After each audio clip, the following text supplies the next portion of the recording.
ನಮಸ್ಕಾರ ಎಲ್ಲರಿಗೂ. ಮೊದಲನೇದಾಗಿ ನಾಗು9 ಭಕ್ತಿ ಸಮಾಚಾರ ಚಾನಲ್ಗೆ ಸ್ವಾಗತ. ಇವತ್ತಿನ ಸಂಚಿಕೆಯಲ್ಲಿ ಮನಿ ಮಂತ್ರ ವಿಷಯದಲ್ಲಿ ನಿಮ್ಮ ಮುಂದೆ ತುಂಬ ಇಂಪಾರ್ಟೆಂಟ್ ವಿಷಯವನ್ನು ತಂದಿದ್ದೀನಿ. ಅಂದರೆ ನಾವು ಸುಮಾರು ಕ್ರಿಸ್ಟಲ್ಸ್ ಬಗ್ಗೆ ಮಾತಾಡ್ಕೊಂಡಿದ್ದೀವಿ. ಇವತ್ತಿನ ವಿಷಯದಲ್ಲಿ ಅಂದರೆ ನಾವು ಸಿಟ್ರಿನ್ ಪೈರೇಟ್ ಜೊತೆ ಇನ್ನೊಂದು ಇಂಪಾರ್ಟೆಂಟ್ ಒಂದು ಕ್ರಿಸ್ಟಲ್ನ ಬಳಸಬಹುದು. ಅಂದರೆ ಎಸ್ಪೆಷಲಿ ಮನಿ ಅಟ್ರಾಕ್ಷನ್ಗೋಸ್ಕರ. ಅಂದರೆ ನೀವು ಮನಿ ಮೆಡಿಟೇಷನ್ ಮಾಡ್ತಿದ್ರೆ ಅಥವಾ ಇದು ಈಗ ಹೇಳ್ತಾ ಇರೋ ಈ ಒಂದು ಕ್ರಿಸ್ಟಲ್ ಬಂದ್ಬಿಟ್ಟು ಮನಿ ಡಿಸಿಷನ್ಸ್ನ ತಗೊಳ್ಳೋವಾಗ ಯೂಸ್ ಮಾಡಬಹುದು. ಅದು ಹೇಗೆ ಅನ್ನೋದು ಹೇಳ್ತೀನಿ. ಸೊ ವಿಡಿಯೋ ಸ್ಕಿಪ್ ಮಾಡದೆ ಕೊನೆವರೆಗೂ ನೋಡಿ. ಆವಾಗ ನಿಮಗೆ ಇದು ಯಾವ ರೀತಿ ಯೂಸ್ ಮಾಡಬೇಕು ಅನ್ನೋದು ಅವಗಾಹನೆಗೆ ಬರುತ್ತೆ. 4 ಜನಕ್ಕೆ ನೀವು ಸಹ ಇದರ ಉಪಯೋಗವನ್ನು ತಿಳಿಸ್ಲಿಕ್ಕೆ ಅವಕಾಶ ಇರುತ್ತೆ. ಸೊ ಹಾಗಾಗಿ ಇವತ್ತಿನ ವಿಶೇಷವಾದ ವಿಡಿಯೋನಲ್ಲಿ ಈ ಕ್ರಿಸ್ಟಲ್ಗಳ ಬಗ್ಗೆ ಹೇಳಿದ್ದೀನಲ್ಲ, ಸಿಟ್ರಿನ್ ಪೈರೇಟ್ ಜೊತೆ ಇಲ್ಲಿ ತೋರಿಸ್ತಾ ಇದ್ದೀನಲ್ಲ, ಈ ಗ್ರೀನ್ ಅವೆಂಚುರಿಯನ್ ಅಥವಾ ಗ್ರೀನ್ ಕಲರ್ ಇರೋ ಈ ಒಂದು ಕ್ರಿಸ್ಟಲ್ ಆಗಿರಬಹುದು, ಅಥವಾ ಬ್ಲೂ ಕಲರ್ ಅಂದರೆ ತಿಳಿ ಬ್ಲೂ, ವಾಟರ್ ಕಲರ್ ಅನ್ಬಹುದು. ಈ ಬ್ಲೂ ಕಲರ್ ಕ್ರಿಸ್ಟಲ್ನ ಅಂದರೆ ಆ್ಯಕ್ಚುಲಿ ಈ ವೈಡೂರ್ಯವನ್ನು ಯಾವ ರೀತಿ ಯೂಸ್ ಮಾಡಬಹುದು, ನೀಲಿ ವೈಡೂರ್ಯ ಅಂತೀವಿ. ಸೊ ಈ ನೀಲಿ ವೈಡೂರ್ಯವನ್ನು ನೀವು ಯಾವ ರೀತಿ ಯೂಸ್ ಮಾಡಿದ್ರೆ ನಿಮಗೆ ಹಣ ಅನ್ನೋದು ಹೆಚ್ಚಿಸ್ಕೋಬಹುದು, ಅಟ್ರಾಕ್ಟ್ ಮಾಡ್ಬೋದು, ಹೆಚ್ಚೆಚ್ಚು ಸಂಪತ್ತನ್ನು ಗಳಿಸ್ಲಿಕ್ಕೆ ಅವಕಾಶ ಆಗುತ್ತೆ ಅನ್ನೋದು ಈ ವಿಡಿಯೋನಲ್ಲಿ ನಾನು ಇಲ್ಲಿ ಹೇಳ್ತಿದ್ದೀನಿ. ಸೊ ಈ ನೀಲಿ ವೈಡೂರ್ಯವನ್ನು ನೀವು ಎಸ್ಪೆಷಲಿ ಯಾವ ದಿಕ್ಕಿನಲ್ಲಿ ಇಡಬೇಕು ಅಂದರೆ ಆಗ್ನೇಯ ಕಡೆ ಇಡಬೇಕು. ಅದು ನಿಮ್ಮ ಆಫೀಸಲ್ಲಿ ಇರಬಹುದು, ಮನೆ ಹತ್ರ ಇಡಬಹುದು, ಮನೆಯಲ್ಲಿ ಎಂಟ್ರೆನ್ಸಲ್ಲಿ ಆಗ್ನೇಯ ಕಡೆಗೆ ಇಡಬೇಕು.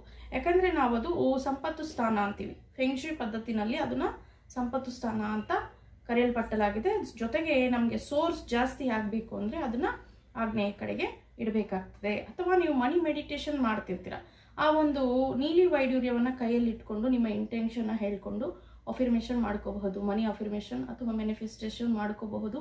ಜೊತೆಗೆ ನೀವು ಕ್ರಿಸ್ಟಲ್ಸ್ ಬೇರೆ ಎಲ್ಲ ಕ್ರಿಸ್ಟಲ್ಸ್ ಇಡ್ತೀರಲ್ವ, ಅದರ ಸಮೇತ ಕೂಡ ಇದನ್ನು ಯೂಸ್ ಮಾಡಬಹುದು. ಮೆಡಿಟೇಷನ್ ಮಾಡುವಾಗ ಆಗಿರಬಹುದು, ನಿಮ್ಮ ಇಂಟೆನ್ಷನ್ ಬರೀತಿರಲ್ವ, ವಿಜುವಲೈಸೇಷನ್ ಮಾಡ್ಕೊಳ್ಳೋವಾಗ, ಎಸ್ಪೆಷಲಿ ಹಣವನ್ನು ಎಲ್ಲಿ ಇನ್ವೆಸ್ಟ್ ಮಾಡಬೇಕು ಅನ್ನೋದ್ರ ಬಗ್ಗೆನೂ ಚರ್ಚೆ ಮಾಡ್ತಿರ್ತೀರ. ಈಗ ಕೆಲವೊಂದು ಆಫೀಸ್ಗಳಲ್ಲಿ ಅವರ ಒಂದು ಹಣವನ್ನು ಡೆವಲಪ್ಮೆಂಟ್ಗೆ ಅಥವಾ ಇನ್ನೊಂದು ಆಫೀಸ್ಗೆ ಎಲ್ಲಿ ಇನ್ವೆಸ್ಟ್ ಮಾಡೋಣ, ಯಾವುದೋ ಒಂದು ಸೋರ್ಸ್ ಪಡೆಯುವಂಥ ಪದ್ಧತಿಗೆ ನಾವು ಇದನ್ನ ಇನ್ವೆಸ್ಟ್ ಮಾಡೋಣ ಅನ್ನೋದು ಡಿಸ್ಕಸ್ ಮಾಡುವಾಗ ಎಸ್ಪೆಷಲಿ ಈ ನೀಲಿ ವೈಡೂರ್ಯವನ್ನು ಹತ್ತಿರ ಇಟ್ಕೊಂಡು, ಅಂದರೆ ಅವರ ಆಫೀಸ್ ಟೇಬಲ್ ಮೇಲೆ ಆಗಿರಬಹುದು, ಅವರ ಸಮೇತ ಆಗಿರಬಹುದು, ವ್ಯಾಲೆಟಲ್ಲಿ ಯೂಸ್ ಮಾಡಬಹುದು, ಅವ್ರು ಕ್ಯಾರಿ ಮಾಡೋ ಹ್ಯಾಂಡ್ ಬ್ಯಾಗ್ಗಳಲ್ಲಿ ತಗೋಬಹುದು, ಹೆಣ್ಮಕ್ಕಳು ಆಭರಣಗಳನ್ನಾಗಿ ಧರಿಸಬಹುದು, ಅದು ಹೆಂಗಸರಾಗಿರಬಹುದು, ಇಲ್ಲಿ ಜೆಂಟ್ಸ್ ಆಗಿರಬಹುದು, ಇಬ್ಬರಿಗೂ ಹೇಳ್ತಿದ್ದೀವಿ. ಬ್ರೇಸ್ಲೆಟ್ ಥರ ಹಾಕ್ಕೋಬಹುದು, ಉಂಗುರವನ್ನಾಗಿ ಹಾಕ್ಸ್ಕೋಬಹುದು, ಅಥವಾ ಪೆಂಡೆಂಟ್ ಆಗಿ ಹಾಕ್ಕೋಬಹುದು, ಡಾಲರ್ ಥರ ಹಾಕ್ಕೋಬಹುದು, ಅಥವಾ ಈಗ ಇತ್ತೀಚೆಗೆ ನೆಕ್ಲೆಸ್ಗಳಲ್ಲಿ ಈ ರೀತಿ ಎಲ್ಲ ಹಾಕ್ಕೊಳ್ತಾ ಇದ್ದಾರೆ. ಆದರೆ ವಿಶೇಷವಾಗಿ ಇದನ್ನು ಯಾಕೆ ಬಳಸಬೇಕು ಅಂದರೆ ಹೆಚ್ಚೆಚ್ಚು ಹಣವನ್ನು ನಾವು ಅಟ್ರ್ಯಾಕ್ಟ್ ಮಾಡೋದಕ್ಕೋಸ್ಕರ ಈ ಒಂದು ನೀಲಿ ವೈಡೂರ್ಯವನ್ನು ನಮ್ಮ ದಿನನಿತ್ಯದ ವಿಷಯಗಳು ನೆರವೇರೋದಕ್ಕೆ ಈಸಿ ಆಗುತ್ತೆ ಅಂತ ಹೇಳಬಹುದು. ಈ ಕ್ರಿಸ್ಟಲ್ಸು, ಅಫಿರ್ಮೇಷನ್ ಇವೆಲ್ಲ ನಮಗೆ ಒಂದು ದಾರಿ, ಹಣವನ್ನು ಅಟ್ರಾಕ್ಟ್ ಮಾಡೋದಕ್ಕೆ, ಯೂನಿವರ್ಸ್ಗೆ ಕನೆಕ್ಟ್ ಮಾಡೋದಕ್ಕೆ, ನಮ್ಮ ವಿಷಯಗಳನ್ನು ಇದು ಒಂದು ದಾರಿ, ಅಂದರೆ ಒಂದು ದೂತ ಆಗಿ ಕೆಲಸ ಮಾಡ್ತದೆ. ಹಾಗಾಗಿ ಪಾಸಿಟಿವ್ ಎನರ್ಜಿನ ರಿಲೀಸ್ ಮಾಡುತ್ತೆ ನಮ್ಮ ಸುತ್ತಲೂ ಇಂಥ ಒಂದು ಕ್ರಿಸ್ಟಲ್ನ ನಮ್ಮ ಜೊತೆ ಇಟ್ಕೊಳ್ಳೋದ್ರಿಂದ. ಸೊ ಹಾಗಾಗಿ ನೀಲಿ ವೈಡೂರ್ಯವನ್ನು ಸಹ ನಿಮ್ಮ ಕ್ರಿಸ್ಟಲ್ಸಲ್ಲಿ ಆ್ಯಡ್ ಮಾಡ್ಕೋಬಹುದು. ನವರತ್ನಗಳು, ಆಭರಣಗಳನ್ನು ಧರಿಸೋದು ಇದೆಲ್ಲ ನಿಮಗೆ ಗೊತ್ತೇ ಇರ್ತದೆ. ಈಗ ಮನಿ ಅಟ್ರಾಕ್ಟ್ ಮಾಡೋದಕ್ಕೆ ಎಸ್ಪೆಷಲಿ ನಾವೇನೆಲ್ಲ ಒಂದು ನಿಯಮಗಳನ್ನು ಪಾಲಿಸಬೇಕು ಅಂದರೆ ಈ ಒಂದು ಕ್ರಿಸ್ಟಲ್ಸಲ್ಲಿ ಎಚ್ಚರ ವಹಿಸಬೇಕು. ಮೆಡಿಟೇಷನ್ ಮಾಡೋವಾಗ ಇದನ್ನು ತಗೊಬೇಕು. ನಿಮ್ಮ ಬಳಿ ಒಂದು ಕ್ರಿಸ್ಟಲ್ಸ್ನೆಲ್ಲ ಜೋಡಿಸ್ಬಿಟ್ಟು ಅಲ್ಲಿ ಕುತ್ಕೊಂಡು ಮೆಡಿಟೇಷನ್ ಮಾಡೋದು ಪೀಸ್ಫುಲ್ ಆಗಿರುತ್ತೆ ವಾತಾವರಣ. ಜೊತೆಗೆ ಇದನ್ನು ಬಳಸೋದ್ರಿಂದನೇ ನೆಗೆಟಿವ್ ಎನರ್ಜಿ ಅನ್ನೋದು ಅವಾಯ್ಡ್ ಆಗುತ್ತೆ.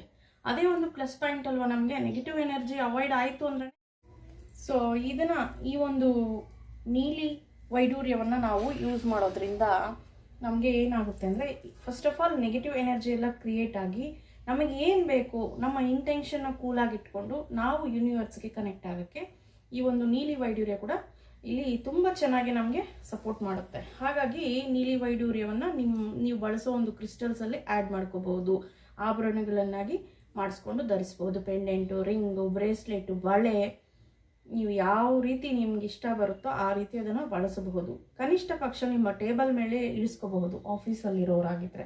ಯಾಕಂದರೆ ಹೆಚ್ಚೆಚ್ಚು ಆಭರಣಗಳು ಹಾಕ್ಕೊಳ್ಳೋದು ಹಲವರಿಗೆ ಇಷ್ಟ ಇರುವುದಿಲ್ಲ, ಸಿಂಪಲ್ ಆಗಿರೋಕ್ಕೆ ಇಷ್ಟಪಡ್ತಾರೆ. ಅಂಥವರು ಅವ್ರ ವ್ಯಾಲೆಟಲ್ಲಿ ಸಹ ಇದನ್ನು ಕ್ಯಾರಿ ಮಾಡಬಹುದು. ಇದನ್ನು ಕ್ಯಾಶುವಲ್ ಆಗಿ ನೀವು ಈ ಬೇರೆ ಕ್ರಿಸ್ಟಲ್ಸ್ನ ಯಾವ ರೀತಿ ಯೂಸ್ ಮಾಡ್ತೀರಾ ಅದೇ ರೀತಿ ಯೂಸ್ ಮಾಡಬಹುದು. ಮತ್ತು ಇದಕ್ಕೆ ಎನರ್ಜಿ ಜನರೇಟ್ ಮಾಡೋದಂತೂ ನೀವು ಸನ್ಲೈಟಲ್ಲಿ ಇಡಬಹುದು ಅಥವಾ ಮೂನ್ ಲೈಟಲ್ಲಿ ಇಡಬಹುದು, ರನ್ನಿಂಗ್ ಟ್ಯಾಪಲ್ಲಿ ಅದನ್ನು ತೊಳಿಬಹುದು. ಈ ರೀತಿ ಅದನ್ನು ಕ್ಲೆನ್ಸ್ ಮಾಡ್ಕೊಳ್ಳೋದು, ಅಂದರೆ ಕ್ಲೀನ್ ಮಾಡ್ಕೊಳ್ಳೋದು, ಅವಾಗವಾಗ ಅದಕ್ಕೆ ಎನರ್ಜಿ ಕೊಡುವಂಥದ್ದು. ಸೊ ನಿಮ್ಮ ಇಂಟೆನ್ಷನ್ ಅದಕ್ಕೆ ತುಂಬಿಸೋದು, ಅದನ್ನು ತುಂಬಿಸ್ಬಿಟ್ಟು ಒಂದು ಆಬ್ಜೆಕ್ಟ್ ಆಗಿ ನೀವು ಅದನ್ನು ಬಳಸಬೇಕಾಗುತ್ತೆ. ಅಂದರೆ ನಾವು ಧರಿಸೋ ಯಾವುದೇ ಒಂದು ಕ್ರಿಸ್ಟಲ್ಸ್ ಆಗಿರಬಹುದು, ಆಭರಣಗಳಾಗಿರಬಹುದು, ನಾವು ಒಂದು ಅದನ್ನು ಆಬ್ಜೆಕ್ಟ್ ಆಗಿ ತಗೊಂಡು ಮನಿನ ಅಟ್ರಾಕ್ಟ್ ಮಾಡೋ ಆಬ್ಜೆಕ್ಟ್ ಆಗಿ ಫಿಕ್ಸ್ ಆಗಿ ಅವಾಗ ಅದಕ್ಕೆ ಅಫಿರ್ಮೇಷನ್ ಹೇಳ್ಕೊಬೇಕು. ಅಫಿರ್ಮೇಷನ್ ಹೇಳ್ಕೊಳ್ಳುವಾಗ ನಮ್ಮ ಬಳಿ ಅದನ್ನು ಇಟ್ಕೊಂಡು ಹೇಳ್ಕೊಂಡು ವಿಶ್ ಮಾಡಿ ನಾವು ಯೂನಿವರ್ಸ್ಗೆ ಕನೆಕ್ಟ್ ಆದರೆ ಡೆಫಿನೆಟ್ಲಿ ನಿಮ್ಗೆ ಎಷ್ಟು ಮನಿ ವೆಲ್ತ್ ಡೆವಲಪ್ ಆಗಬೇಕು ಅಂತ ನೀವು ಇಚ್ಛೆ ಪಡ್ತೀರೋ ಅದೆಲ್ಲ ನಿಮಗೆ ಸಿಗೋ ಅವಕಾಶ ಇರುತ್ತೆ. ಸೊ ಇದೇ ಇವತ್ತಿನ ವಿಶೇಷ ವಿಡಿಯೋ, ನೀಲಿ ವೈಡೂರ್ಯದ ಬಗ್ಗೆ ವಿಶಿಷ್ಟತೆ, ಇದನ್ನು ಹೇಗೆ ಬಳಸೋದು, ಎಲ್ಲಿ ಇದನ್ನು ಇಡಬೇಕು ಅನ್ನೋದು ಸಹ ನಾನು ಈ ವಿಡಿಯೋನಲ್ಲಿ ತಿಳಿಸ್ಕೊಟ್ಟಿದ್ದೀನಿ. ಸೊ ಈ ವಿಡಿಯೋನ 4 ಜನಕ್ಕೆ ಶೇರ್ ಮಾಡೋದಂತೂ ಮರೆಯೋಕ್ಕೆ ಹೋಗಬೇಡ್ರಿ. Thank you for watching.